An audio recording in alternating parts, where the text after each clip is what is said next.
Fuel tank को full करवा दिया है, ट्रिप मीटर और एवरेज फ्यूल इकोनॉमी को भी रीसेट कर दिया है और एसी को सेट कर दिया है 22 डिग्रीज पे ऑटो सेटिंग पे। जिसका मतलब आप लोग समझ गए होंगे कि हम करने वाले हैं ऑल न्यू सुजुकी स्विफ्ट का real world fuel economy run और देखते हैं कि ऑल न्यू सुजुकी स्विफ्ट अपने नए इंजन के साथ हमें क्या रियल वर्ल्ड में फ्यूल इकोनॉमी देती है, क्या माइलेज देती है, कितना देती है। सो मेक श्योर कि ये वीडियो आप लोग पूरी देखिएगा, एंड तक, कंक्लूजन तक बिना स्किप करे। लेकिन वीडियो शुरू करने से पहले जस्ट मेक श्योर कि आपको सब्सक्राइब बटन दबा दें ताकि आप लोग आगे आने वाले अपडेट्स को मिस ना कर दें।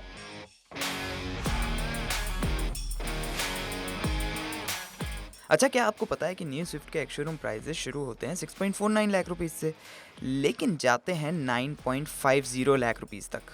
मतलब अपने लॉन्च के टाइम से अभी टॉप वेरिएंट के प्राइसेस कम हो गए हैं। और अभी रिसेंटली मारुति ने न्यू स्विफ्ट में सीएनजी वेरिएंट भी ऐड कर दिए हैं, जिनके एक्स-शोरूम प्राइसेस 8,20,000 रुपीस से शुरू होते हैं। अच्छा, सीएनजी के लिए मारुति का क्लेम है कि स्विफ्ट 32.85 किलोमीटर्स पर किलोग्राम तक की फ्यूल इकोनॉमी आपको दे सकती है। हाउएवर, आज हमारा पूरा फोकस सिर्फ पेट्रोल के ऊपर है, इसलिए हम मैनुअल और एएमटी दोनों को ही टेस्ट करने वाले हैं। तो सबसे पहले हम इसको ड्राइव करेंगे सिटी में और फिर रिफ्यूल करा के देखेंगे कि हमें क्या फ्यूल एफिशिएंसी देती है। नाउ मारुति का क्लेम है कि स्विफ्ट एएमटी गियरबॉक्स के साथ आपको 25 प्लस किलोमीटर्स पर लीटर तक की फ्यूल एफिशिएंसी दे सकती है। Let's test their claim. अच्छा, ताकि स्विफ्ट सिटी में अच्छी फ्यूल एफिशिएंसी दे सके तो दो चीजें करी है मारुति ने। सबसे पहले तो जो एएमटी गियरबॉक्स है उसको इस हिसाब से ट्यून किया गया है कि वो जल्दी जल्दी आपको अपशिफ्ट कर दे सो दैट आप मैक्सिमम पॉसिबल गियर पे रहो for the given speed. Secondly, इसमें आपको ऑटो स्टार्ट स्टॉप फीचर मिलता है, तो जब भी आप रेड लाइट पे रुकोगे या फिर हॉल्ट एंड गो ट्रैफिक में जाओगे तो वहाँ पे ये आपके लिए हेल्पफुल हो सकता है for saving a little bit of fuel. Now you know city loop में टाइम ज़्यादा लगता है क्योंकि ट्रैफिक होता है।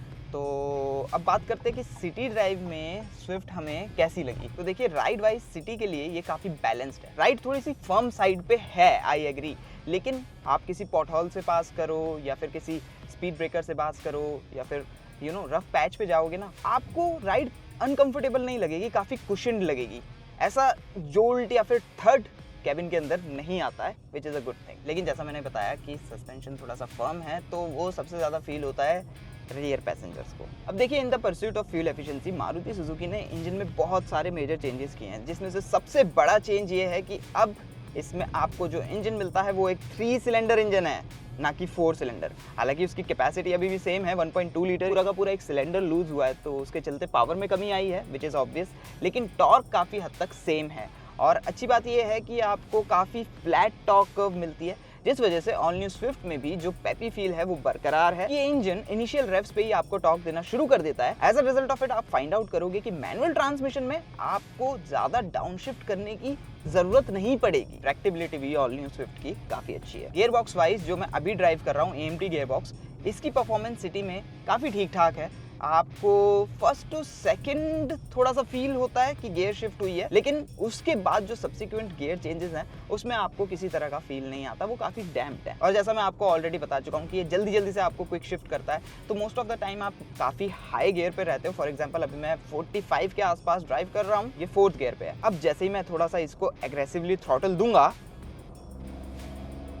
रिस्पॉन्स देखा आपने, इसने जल्दी से 3rd में शिफ्ट किया और मुझे क्विकली पुल करना शुरू कर दिया। जिसका मतलब ये होता है कि न्यू स्विफ्ट आपको सिटी में किसी भी तरह से अंडर पावर नहीं लगेगी और जो इसकी पावर है वो काफ़ी एडिक्वेट है और डिलीवरी भी आपको इसकी अच्छी लगेगी। और उसको कॉम्प्लीमेंट करता है इसका स्टीयरिंग, क्योंकि स्टीयरिंग थोड़ा सा आपको वेट देता है, थोड़ा सा हैवियर साइड पे, ये नहीं कि बहुत ज़्यादा हैवी है, थोड़ा सा हैवियर साइड पे, जिसका मतलब जब भी आप अपनी गाड़ी को, नई स्विफ्ट को किसी टर्न पे पुश करोगे, आपके फेस पे स्माइल रहेगी। और कितनी ग्रिप ये आपको देती है, एकदम हुक करके रखती है रोड पे। The brakes are really very good और बॉडी रोल भी आपका बहुत कम, मिनिमम टू 0 है। As a result of it जो ओवरऑल स्पोर्टी एक्सपीरियंस है स्विफ्ट का, वो अभी भी आपको काफी अच्छा मिलता है। इन शॉर्ट मैं ये कह सकता हूँ कि स्विफ्ट का एक्सपीरियंस सिटी में काफ़ी बैलेंस्ड है। आपको पावर, परफॉर्मेंस और एफिशिएंसी का काफ़ी अच्छा बैलेंस मिलता है, आपको राइड क्वालिटी और हैंडलिंग का काफ़ी अच्छा बैलेंस मिलता है।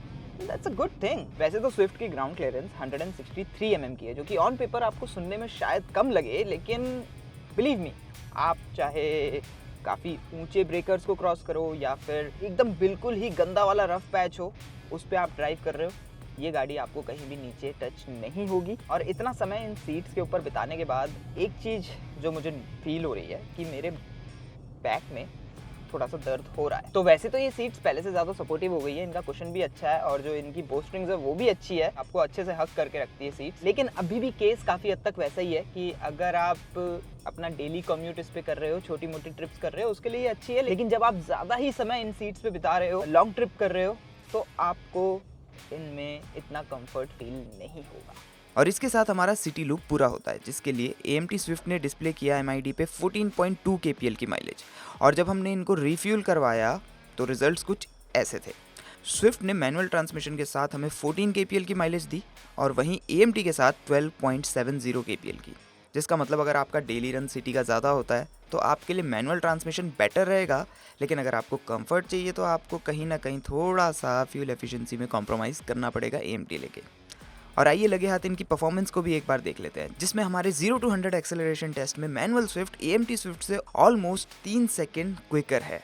लेकिन वहीं अगर हम ओवरटेकिंग करने के लिए 20 to 80 या फिर 40 to 100 kph एक्सेलरेशन में बात करें तो AMT वहाँ पे बाजी मार लेती है, और वो भी काफ़ी मार्जिन से। एंड लास्टली ये है न्यू स्विफ्ट की ब्रेकिंग परफॉर्मेंस।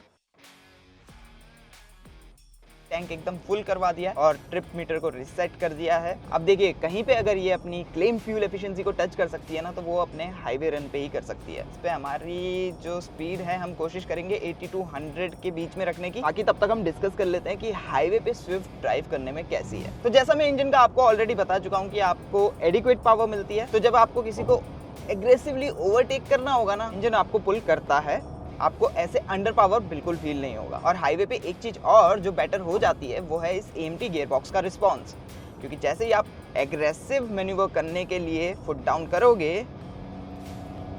ये काफी क्विकली आपको डाउन शिफ्ट कर देता है, 5th से direct 3rd in a split of a second. And all credit to the Maruti Suzuki, जिन्होंने इतना अच्छे तरीके से इस AMT गियरबॉक्स को ट्यून किया है। अच्छा, जब आप 100 पे क्रूज करोगे तो ये इंजन 2600 RPM के आसपास होता है। और मारुति सुजुकी का कहना है कि उन्होंने कोशिश की है गियर रेशियोज को ट्विक करके कि ये ज़्यादा फ्यूल एफिशिएंट हो सके। वो तो हमें एंड में पता चल ही जाएगा। खैर, वैसे तो राइड हाईवे पे काफ़ी कंफर्टेबल है, लेकिन फिर भी एक दो चीज़ें हैं, जैसे कि जो NVH है वो थोड़ा और बेटर हो सकता था, क्योंकि अभी भी जब आप ट्रिपल डिजिट स्पीड्स पे होते हो तो काफ़ी सारी विंड नॉइज आपको सुनाई देती है। सेकेंडली, जब हाईवे थोड़ा सा जिगली होता है ना, तो वो जिगली मूवमेंट आपको कैबिन के अंदर भी फील होती है, thanks to the firm suspension setup. उसके अलावा एक्सपेंशन जॉइंट्स हो गए या फिर पॉट होल्स, जब आप हाई स्पीड पे ड्राइव कर रहे हो आपके रास्ते में आ जाए, तो वो स्विफ्ट को अनसेटल नहीं करते हैं। गाड़ी काफ़ी प्लांटेड फील होती है ट्रिपल डिजिट स्पीड पे भी, और जो स्टीयरिंग है वो भी आपको काफ़ी अच्छा कॉन्फिडेंस देता है। इन शॉर्ट, सिटी हो या हाईवे, स्विफ्ट आपको अभी भी स्पोर्टी कैरेक्टर देती है। तो इसको ड्राइव करते हुए आपके फेस पे स्माइल आएगी अभी भी, it is a good thing. लेकिन जब आप हाई स्पीड पे एक्सप्रेस वे पे ड्राइव कर रहे होगे, स्पेशली अगर एक्सप्रेस वे अटल सेतु जैसा है या फिर for example Delhi Mumbai express way जैसा है, जहाँ पे काफ़ी दूर दूर तक फ्लैट्स हैं और क्रॉस विंड चल रही है, तो क्रॉस विंड्स स्विफ्ट को काफ़ी इफेक्ट करते हैं। आपको ऐसा फील आएगा कि गाड़ी को बार बार लेन में इधर उधर धक्का दे रही है क्रॉस विंड। लीजिए, इसके साथ हमारा हाईवे लूप भी कंप्लीट होता है और अब इसको दोबारा से रिफ्यूल करवाते हैं और देखते हैं कि इसने क्या फ्यूल एफिशिएंसी दी है हमको। वैसे जो MID है वो डिस्प्ले कर रही है 19.2 kpl।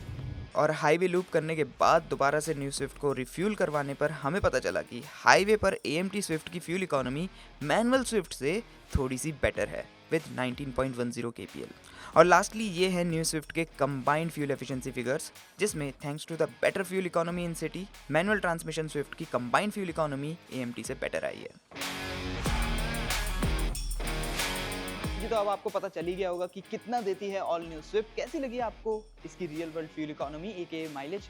हमें कमेंट सेक्शन में ज़रूर बताएं। आपके ऑल न्यू स्विफ्ट पे क्या विचार हैं, हमारे साथ शेयर करना मत भूलिएगा। अब ये वीडियो आप अपने उस दोस्त के साथ शेयर करिए जो कि ऑल न्यू स्विफ्ट लेने में इंटरेस्टेड है, ताकि उसके डाउट्स एंड कंफ्यूजन सारी की सारी क्लियर हो जाए। After all, sharing is caring. और अब आप लोग यहाँ पे और यहाँ पे क्लिक करके आगे की वीडियोस देखिए, यहाँ पे क्लिक करके सब्सक्राइब करिए चैनल को। Thanks for watching. आप लोगों से मुलाकात होगी अगली ऐसी किसी वीडियो में। तब तक के लिए drive safe, always use seat belt and helmets.